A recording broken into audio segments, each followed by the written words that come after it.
ki te wāhi naro tēnā koe.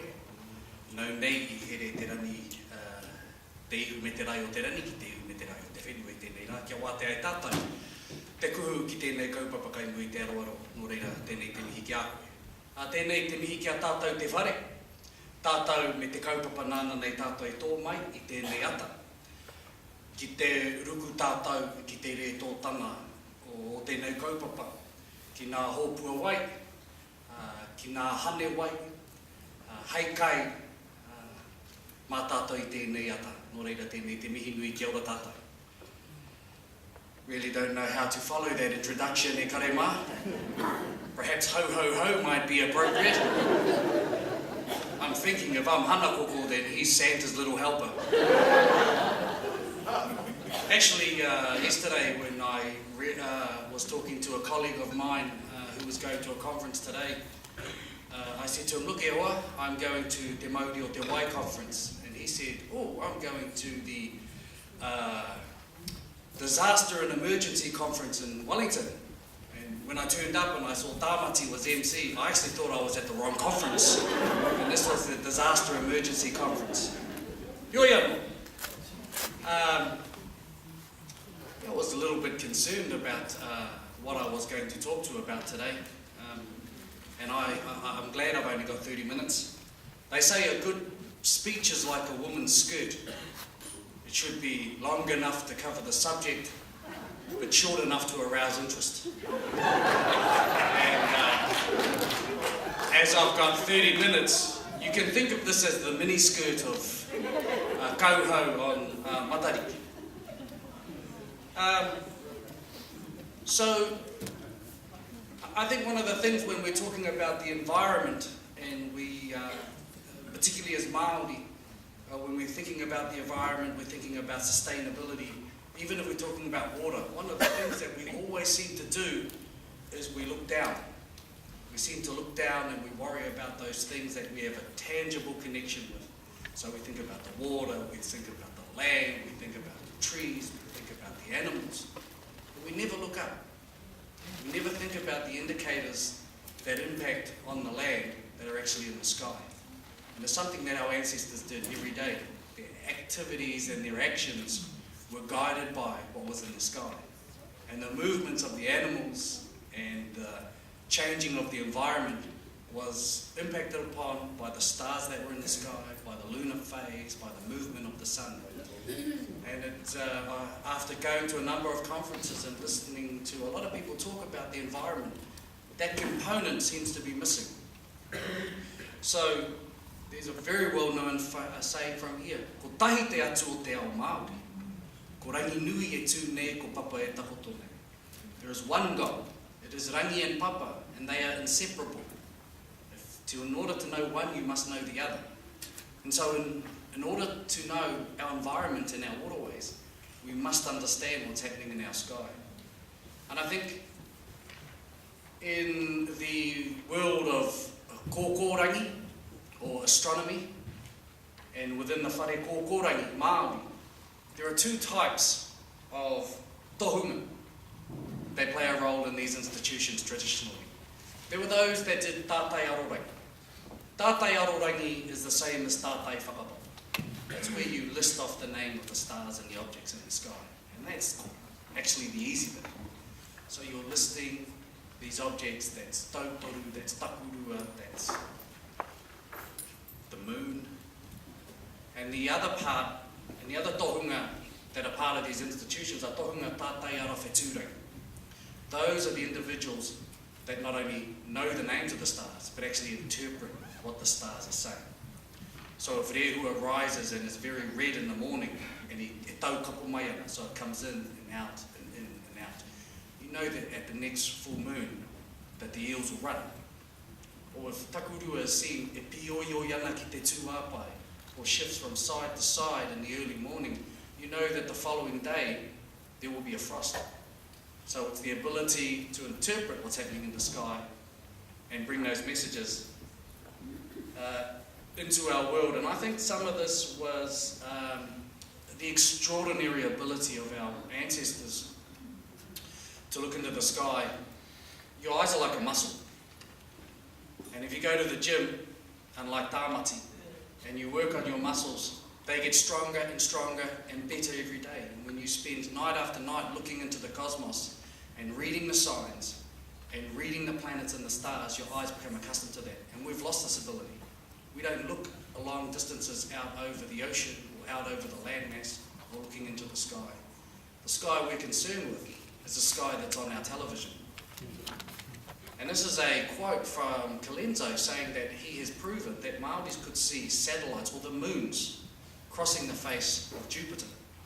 To have that ability is absolutely astonishing. If they could see that, then they could see much more than we can see now.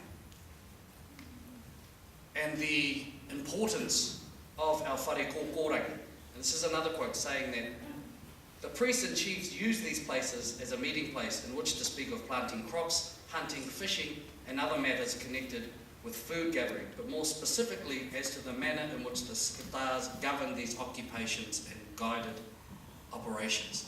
So all of these aspects of our ancestors' life were guided by stars, by the sun, and by the moon. And if there's any message that I want to probably leave you with after my miniskirt presentation, is the fact that this is a major missing component of our practice today. That when we think about environment, we go straight to that source without considering the importance that Ranginui plays in our environment. So, I just thought I'd put up this to fill in time.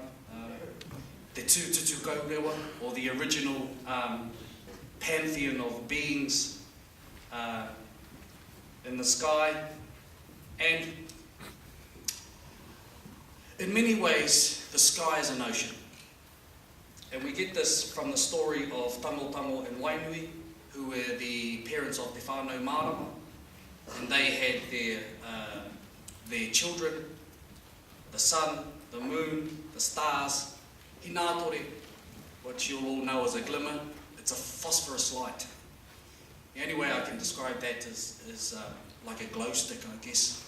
This is a Māori term, or the traditional Māori term for having an epiphany, which we seem to want to say kua taka te kapa, or kua mura nā raiti, o tātou tīpuna e mea nei kua hinātori, ana kua kite koe te māramata nei roto i tēnei kupu.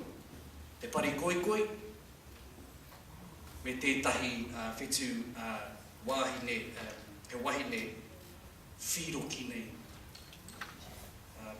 I'm not too sure if they're down the south Tāmati, but definitely in the north. So when Tāne kicked, or you can't see that, there's too much light, but when Tāne kicked the basket over, once he hung it into the sky, the stars spilled out of the sky. And this is a photo that was taken from over Mount Ruapehu earlier this year. And what you're looking at is known generally as te mangoroa. So you're looking at the fish. Actually, the fish bit in this reference is the black bit. The black bit that fell out of a massive basket. So there is a very famous karakia. Kauwaka rā te rā tapu taupue ho te rangi tī hore te rangi waruhia ki a mātau ki te kete a tāne ho mai hei tohu moto na matu i te rangi.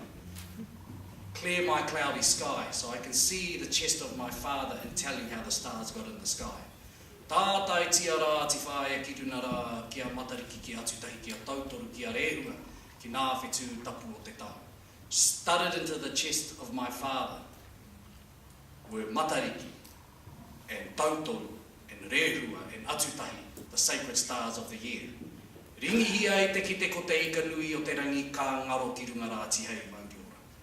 Tāne spilt the basket over, and spilling out like a fish were all the stars that were lost to the cosmos.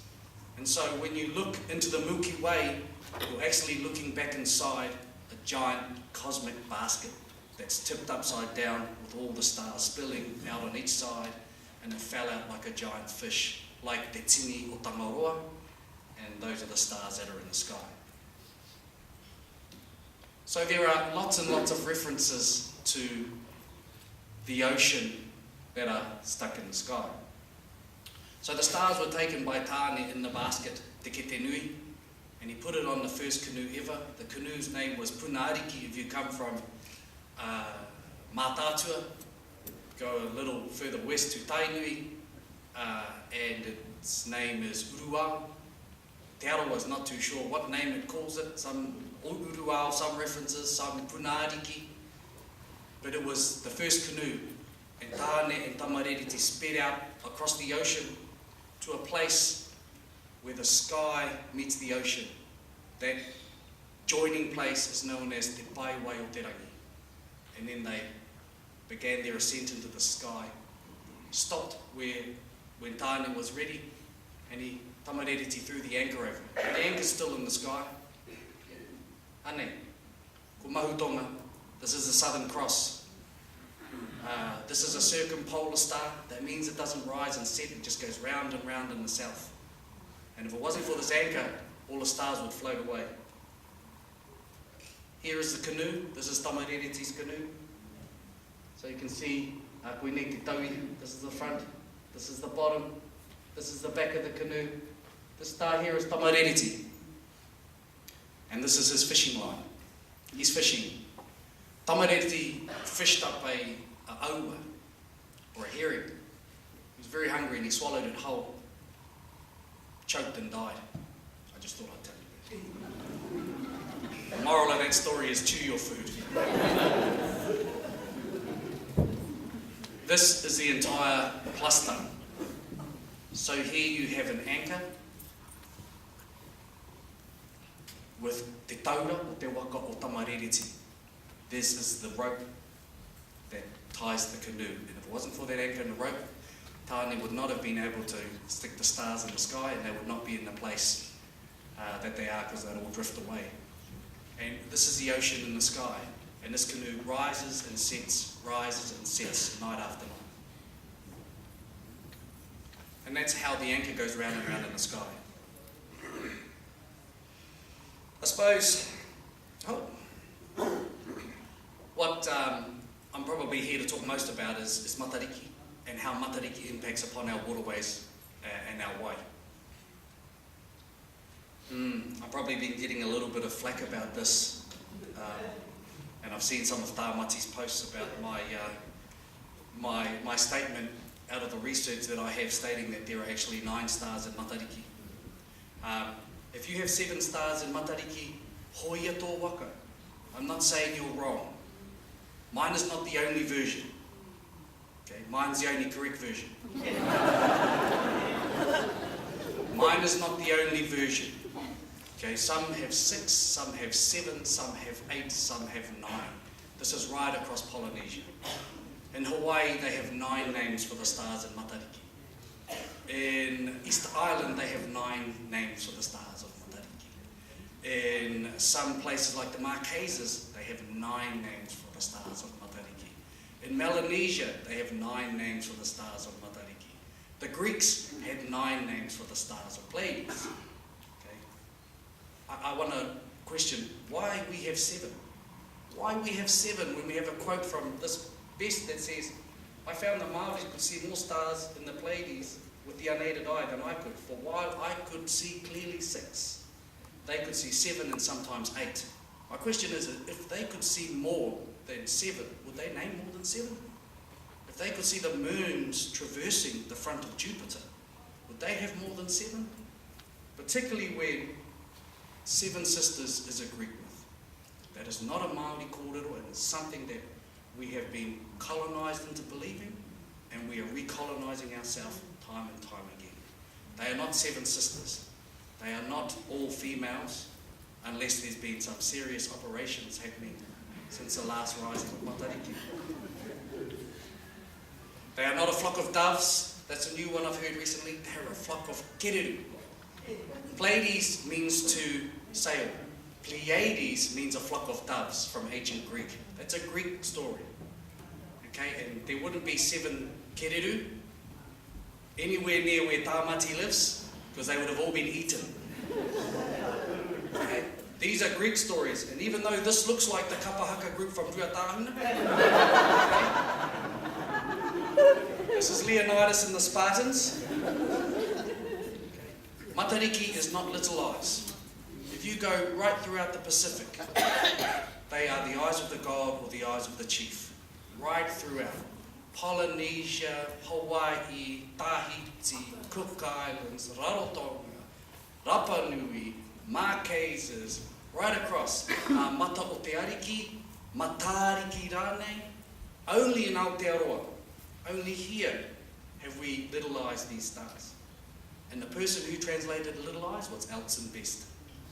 Yet to find a reference before the year 1993 where a Māori says that these stars are little eyes.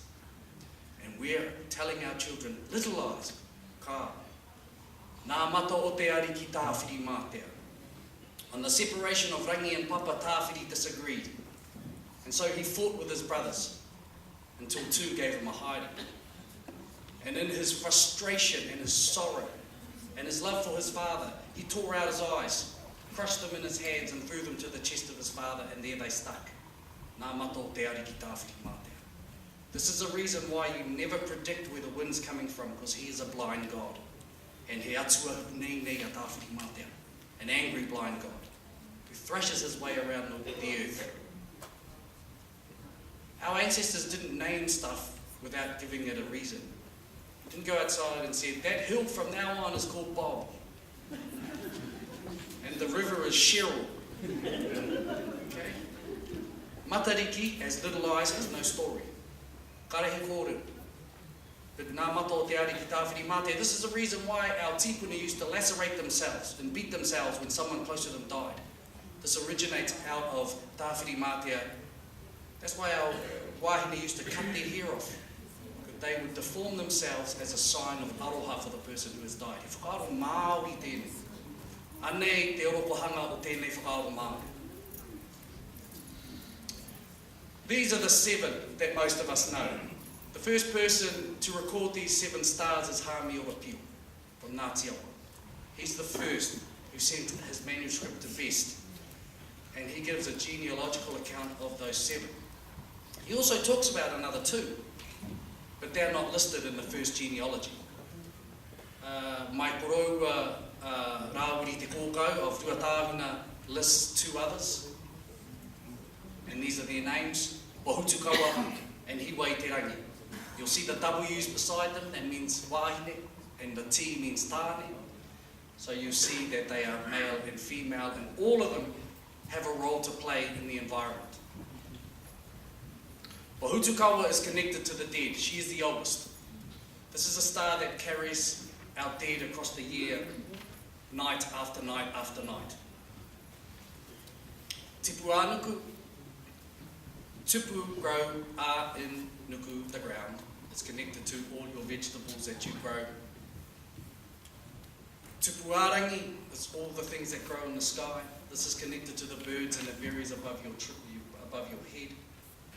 Ane, first connection to water, waiti. Waiti, if I say you have a real waiti, you have a clear voice. This is fresh water and it's connected to all the animals that are inside the rivers and the lakes and the streams. Waitā, tā is an old word for salt, as in tōtā for sweat. Tā is salt water, and this is connected to all the creatures that inhabit the oceans. Waipunarangi, the water that pools in the sky, this is connected to rain. Ururangi, this is connected to the wind. Tāmati was talking about the south. I took this photo down in the far south. The people down there grow like that too. That's why the mullet originated from down there, because all the hair's blown to the back.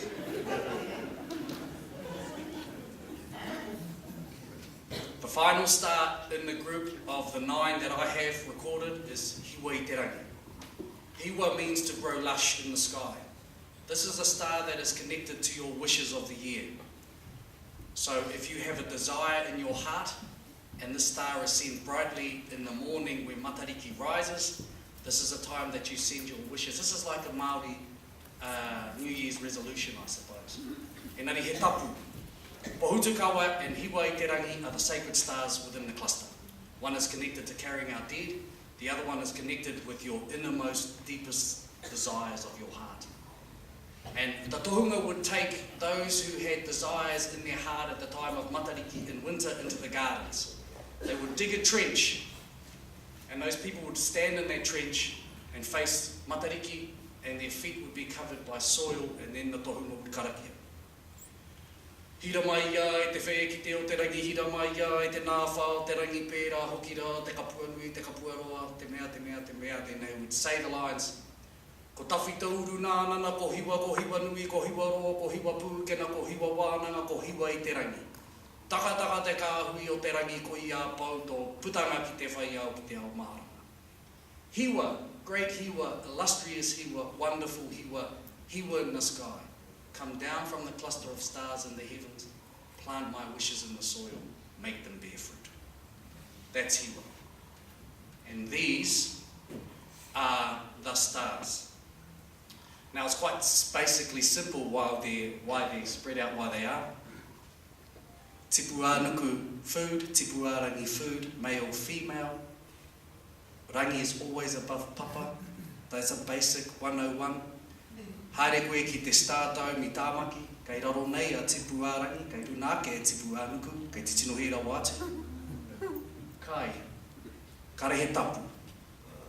Waiti, waitā, male, female, ocean, rivers, balance, kai, waiti, above waitā, because fresh water always flows down to salt water. Salt water never flows down to fresh water. Waipunarangi, ururangi, male, female, balance. This is weather. Food, food, weather. Karehe tapu. Okay. Why are they higher than everyone else? Because wind and rain comes from above everything else. Māma loiho e nā wari tēnei. Why is Pahutukawa and Hiwa i te rangi here? Why are they both females? I have no idea. Nare koe rana kōrero i roto i te puka puka, i riru iau, e taku tipuna oroua, i tīmata tana puka puka i te tau kotahi mano waru rau, iwa te kau mā waru, ka oti i te tau kotahi mano iwa rau toru te kau mā tahi. Whārau whārangi te nui o te puka puka, hua paipera nei te nui, neke atu i te kotahi mano nā inu o nā whetū Māori. Neke atu i te kotahi rau nā kāhui whetū, ia whetū he kōrero, ia kāhui whetū he kōrero. Nā koe nei nā kōrero i ahu mai ana i te puka puka i waihotia mai i tērā oroua. And the important stars connected, I suppose, to this hui, are Waiti and Waitā. So, because we seem to be following second-hand Pākehā explanations about how to look for matariki, we're all going out at different times, looking for matariki at different stages of the year, looking for different signs. Anei nā kōrero e karema, tuatahi ake. When you hear the saying, when they're all spread far apart, it's going to be a good year, and they're all close together and hazy, it's going to be a bad year. He kā. Okay, our knowledge, you don't sail that expanse of ocean without having detailed knowledge of your environment. You look for combinations in the stars. So if Tipu Ānuku is bright, you know it's going to be a good year for gardening. If Waipunarangi is bright, you know it's not going to rain too much that year. But if Ururangi is hard to see, then it's going to be quite windy. Which will probably mean Waitā will be hard to see, because it's hard to get to the ocean when there's so much wind. So the fishing will be more difficult that year. So you look for combinations. If Waiti is bright, you know that the eels are going to come in big numbers. 22 years of observing this rising, it's risen different every year. And we watched it again this year. You want to know the sign for this year? $49.95 when my book comes out in March. Whitcourse. And if the sign I'm saying is wrong, it's $10.95. The stars that were bright as soon as I saw it this year, Waipunarangi. Waipunarangi was very bright. In fact, it was the brightest I've seen it in a long time. And I make a prediction, and I'll throw it out there now. Whakahe mai, whakaai mai. But this is what I read in Matariki for water, that we're going to drought in the second half of the summer that's upon us. It's going to be a long, dry summer, and it's going to drought. We're going to have water issues in some of our communities. Kau tēnei me nā kōrero ki te nei au I au e pānui ana I a matariki. Yes, if that doesn't happen, it'll be 9.95. The other bright star was Tipu Anuku when it rose. Be a good year for gardens. The others were so-so. And that's the combination I saw. Bearing in mind that this is regionalised knowledge. So how I saw it when I climbed the hill where I was might be different for what the reading was for where you are. But those are the signs that I saw. Number one, that's how you read it. Number two, Moahea Kimia Matariki. Te hunga e mea nei the first new moon in Pipiri or Kao. Unless you live in Kathmandu, you will never, ever, ever see the moon, Matariki during the first new moon in June. Okay? Tuatahi ake, June is not Pipiri. June is a Gregorian Western numerical calendar. Hey, 1 to 30. Every year it starts on the 1st, ends on the 30th. Pipiri is a lunar calendar. So you can't smash one into the other. So while we were celebrating June this year on the 1st of June, Pipiri for us didn't start till the 6th of June, till the first new moon. So we're a week later. So I went out to a celebration and the person said, I'm not going to tell you where. The person said, look, he nui nā tānata. Neke atu I te rua rau tānata I reira. 200 people. Said, Matariki is going to rise, the kui is going to do the karangatu Matariki, and Rangi, you do the kōrero. Okay? So she says, here it comes, ane, e tu e Matariki ki te tū pai te whetū tapu, pai te karanga. Beautiful karanga. They said, okay, Rangi, you speak. I said, ladies and gentlemen, that's Venus. Matariki is still 14 degrees below the horizon. Go home, have breakfast. The whole point, right, looking for Matariki is to make sure it's in the sky.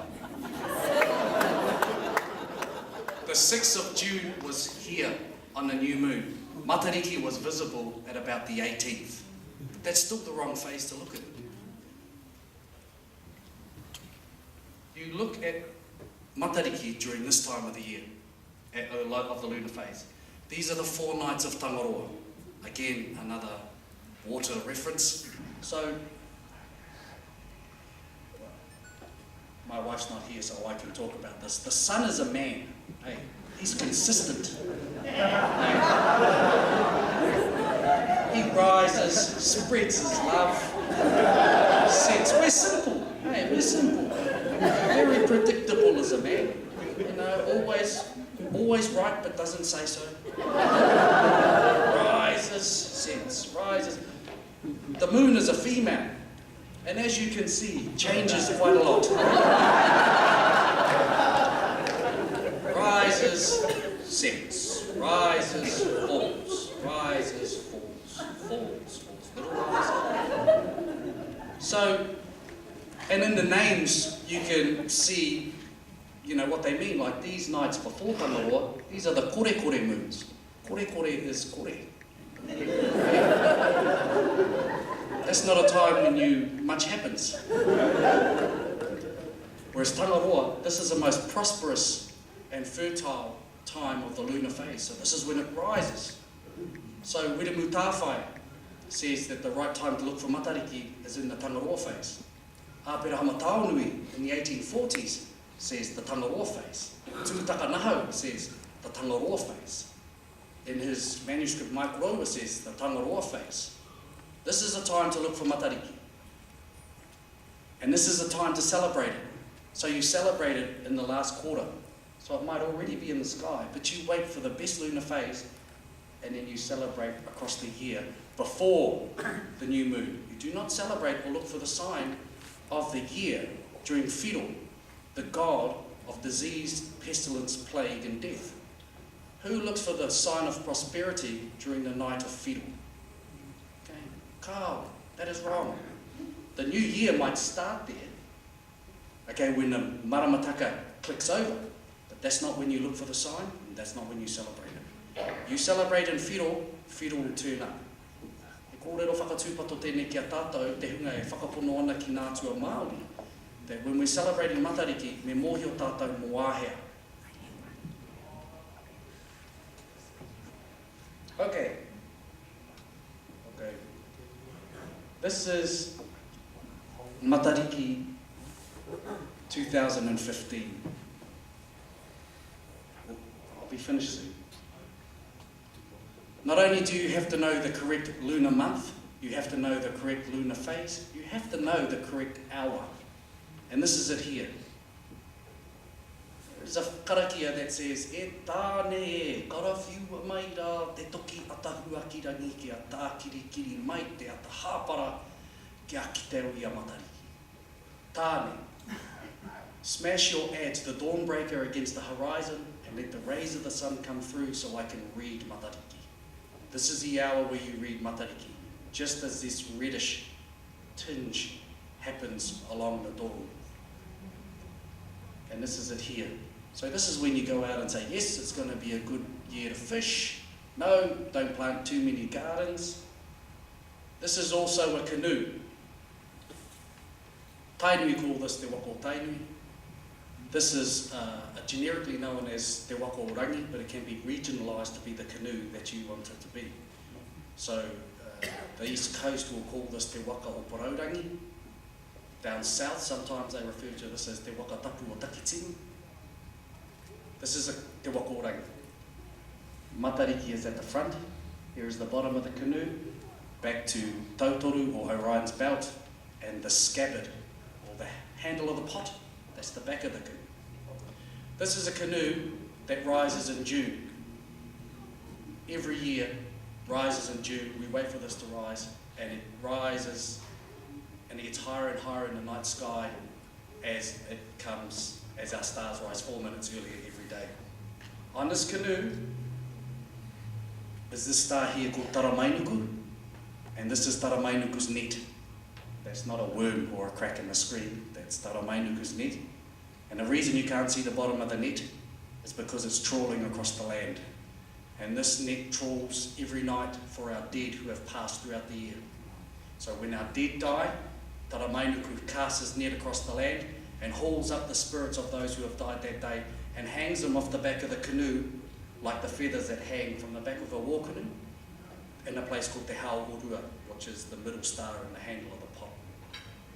So this happens night after night after night from June, July, August, September, October, November, December, January, February, March, April. Then in the month of May, this canoe sets. I hope this comes through or plays. Kareka. This canoe sets next to the sun in the west, and we farewell our dead. And then we wait for another month.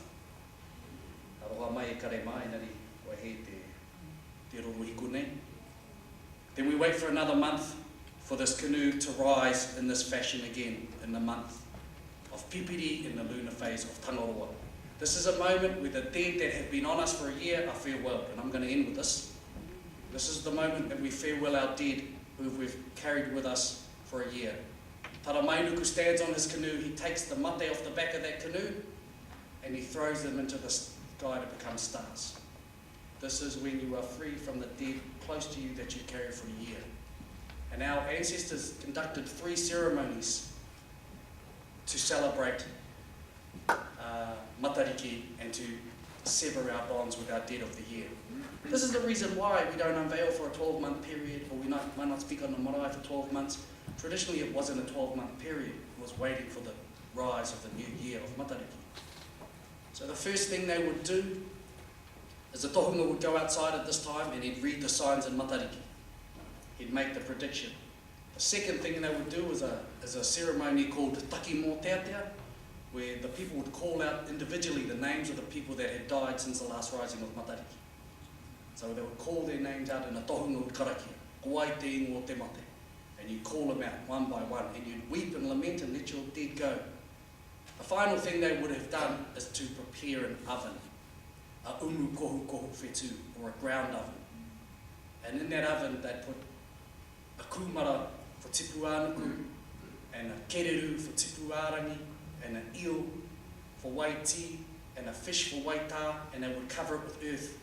And when it was cooked in Matariki, was high and they'd finish their taki mō there, they'd take off the top of the oven and the steam would rise and feed matariki. The name of that kai in the oven, unu kohu whetū, is called a hautapu. And that's the kai that replenishes matariki so it can carry our dead and sever our bonds to our dead. And that's recorded in a very famous haka. Ko te hautapu e rite ki te kai nā matariki. The sacred food prepared to feed matariki. Tapa rei rei a kuia tapa. Tapa kui ana tukua. Severing the bonds to your dead and releasing them to the sky. Ia ha. Ihi ka tu te ihi. Ihi ka tu te wana wana. And then the sun rises. Nei te rangi e. Finishing the ceremony, finishing my presentation, finishing my mini skirt. Ko reira ka nui te mihi ki a koutou e kare pā.